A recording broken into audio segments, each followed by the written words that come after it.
काशी करवट बहुत पुराने समय की बात है, जब काशी केवल नगर नहीं, बल्कि स्वयं एक जीवित चेतना मानी जाती थी। कहा जाता था, यहाँ पत्थर भी शिव का नाम जानता है। उसी काशी के पास एक छोटा सा गांव था। वहां रहता था एक जिज्ञासु युवक, अमित। वह हर बात को मानने से पहले उसका कारण जानना चाहता था। एक दिन उसने घाट पर बैठे एक वृद्ध पंडित से पूछा, पंडित जी, लोग कहते हैं कि काशी में अगर मृत्यु के समय दाईं करवट ली जाए तो मोक्ष मिल जाता है। पर ऐसा क्यों? क्या करवट बदलने से आत्मा मुक्त हो जाती है? पंडित मुस्कुराए। उन्होंने गंगा की ओर देखा और बोले, बेटा, यह प्रश्न सदियों पुराना है। इसका उत्तर कहानी में ही मिलेगा।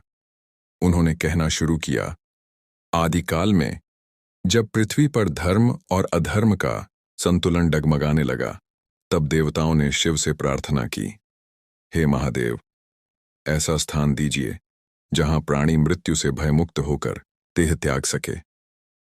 तब शिव ने काशी की रचना की। उन्होंने कहा, यह मेरी नगरी होगी। जो यहां अंतिम सांस लेगा, उसके कानों में मैं स्वयं तारक मंत्र दूंगा। पर मनुष्य चंचल था। उसे भय था, मृत्यु का, अंधकार का, अज्ञात का। तब ऋषियों ने देखा कि जो लोग शांत मन से दाईं ओर मुख करके देह त्यागते हैं, उनके चेहरे पर भय नहीं होता। उनकी सांसें सहज होती हैं, जैसे वे सो रहे हों।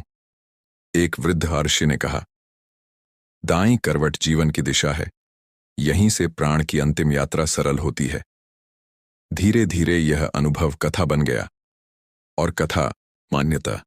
पंडित ने कहानी आगे बढ़ाई। एक समय एक राजा हुआ करता था। राजा देवव्रत। उसने जीवन भर धर्म का पालन किया, पर उसे काशी पहुंचना नसीब न हुआ।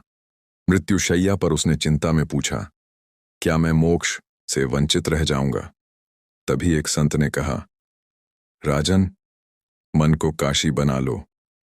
राजा ने आंखें बंद की, गंगा का ध्यान किया, शिव का नाम लिया और शांति से दाईं करवट ले ली।